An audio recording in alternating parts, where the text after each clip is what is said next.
Hey guys, what's going on? Welcome to Travel Fields. Today we're going to talk about phone versus DSLR filmmaking.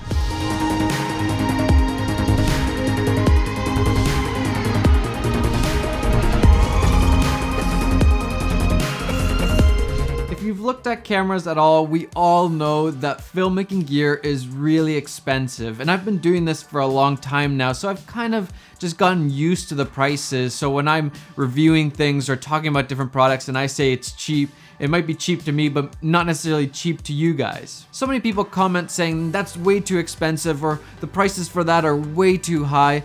And well, to those people, I say you don't need it. If you think it's way too expensive, then you're actually not ready to have it.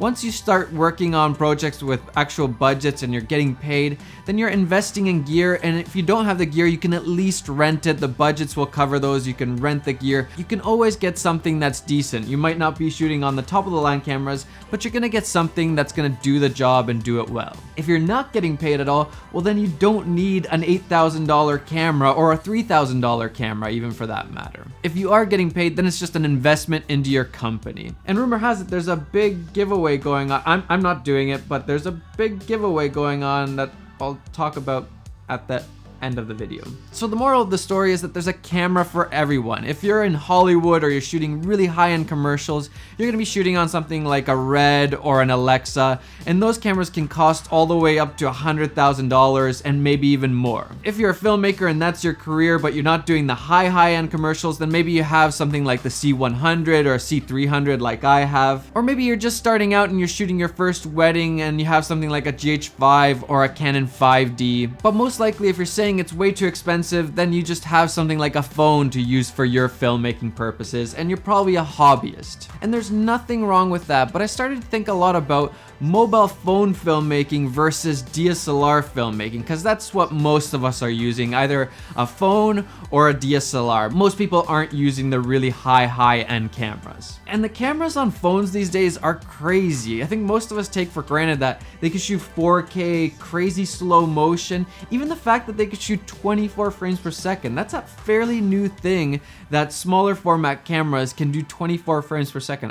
I don't know why they couldn't do that before, but they just didn't do that. When we'd film skate videos way back in the day, cameras that we used were small digital cameras and they didn't shoot 24 frames per second. But the question is, can a phone be a viable filmmaking tool, and for who? So I wanted to deck out an iPhone and really push the limits and see what kind of quality I could get out of just a phone. And first off, you need some better glass. So Moment makes some really amazing lenses, and I would say they're probably the most high quality lenses for mobile phone photography or videography. These guys make a really good product, and you can tell right away when you pick this thing up, it's not some cheaply built lens, it's really high quality, and I especially like this wide angle 18mm lens. It's really nice. And they're super easy to use. You just use their case and then you just basically snap in the lens just like that. Boom, you're ready to go. You have a really high quality lens on your phone. And one of the big things if you're doing filmmaking on a phone is that it's just so light and flimsy and it's all shaky and the footage just isn't that nice. So you need a stabilizer. And I was actually lucky enough to test out one of the new prototypes for the Movi. This is the new gimbal that just came out yesterday, I think, from Freefly, and it's for mobile phones. So if you don't know, Freefly is kind of like the OG company for gimbals. They were the first ones to make really high quality gimbals for filmmaking, and if you go to any Hollywood or high-end commercial set, you're gonna see Freefly's gimbals in action. They are the top of the line, the best of the best. And even though this is a prototype, it's not a final version, so it looks different. I was super excited to test this out, and one of the big reasons for that is not only the fact that Freefly makes the best gimbals there are, but this is a little bit of a different form factor from what all the other guys are doing. Everybody else is kind of doing the similar styled thing, but this is totally different. So I went out with my friend Isaac and tested out this decked out iPhone rig, and I was really surprised at the results I could get.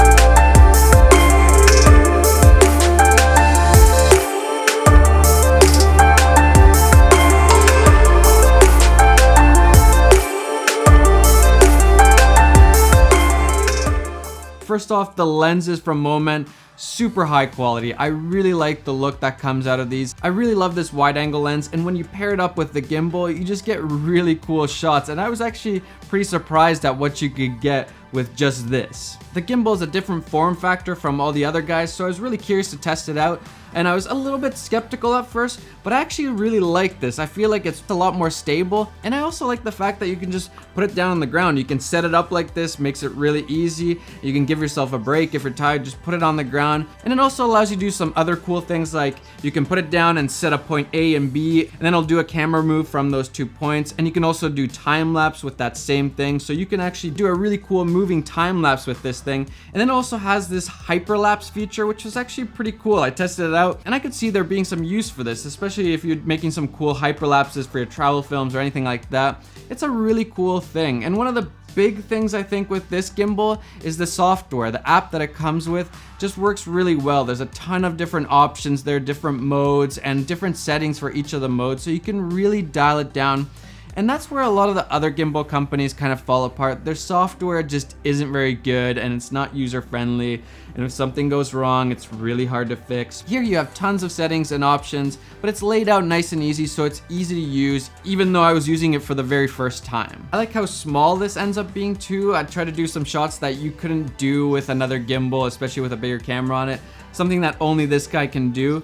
There's definitely a place for this, and this setup is only going to cost you about $400 because you already have a phone most likely. So this setup with lens and this gimbal, only about $400, so that's not too bad. I know that still costs something, but that's not too bad for this kind of setup. Now the question is, who is this for? Now it's obviously not for the professionals. If you're shooting big high-end commercials, you're not going to be using this setup. But this is a really good setup for the hobbyist people, especially if you're doing some traveling and you don't want to really bring more gear or more stuff with you. You basically just need your phone, this little lens, and the gimbal, and you're good to go. You barely need any extra gear. So this is really for those hobbyists that want to do some different videos, whether it's of their vacations or just life in general, but you want to step it up a little bit. You actually want some good quality footage that you can watch later on and remember those moments without having all that crazy shake and just not looking that good. Now, will I be switching over to this and making all my videos on this setup?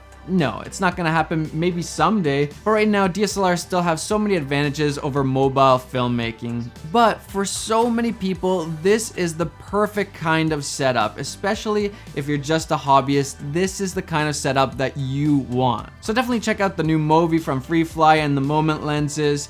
It's just crazy what you can do with a phone these days. And the best part is they're doing a huge giveaway right now. They're giving away an iPhone X, they're giving away a Movi, they're giving away Moment lenses, they're even giving away one of the Rhino Rodes, which I was testing out in Iceland with Peter. They're just giving away a whole bunch of stuff if you're into mobile phone filmmaking. So you can go and check the giveaway, links are down below. May the odds be forever in your favor. And remember, as you get better, your gear is also going to get better and more expensive. So you need to focus on your skills, and then along with that, invest in gear. But don't worry about getting the best cameras right away. Expensive gear will not make you an amazing filmmaker. So focus on really mastering the craft, and then no matter what you're using, even if it's a phone like this, you're gonna be able to make some really amazing content. Alright, hit that like button, subscribe to the channel, enjoy the filmmaking process, and hey, go get some of those travel feels.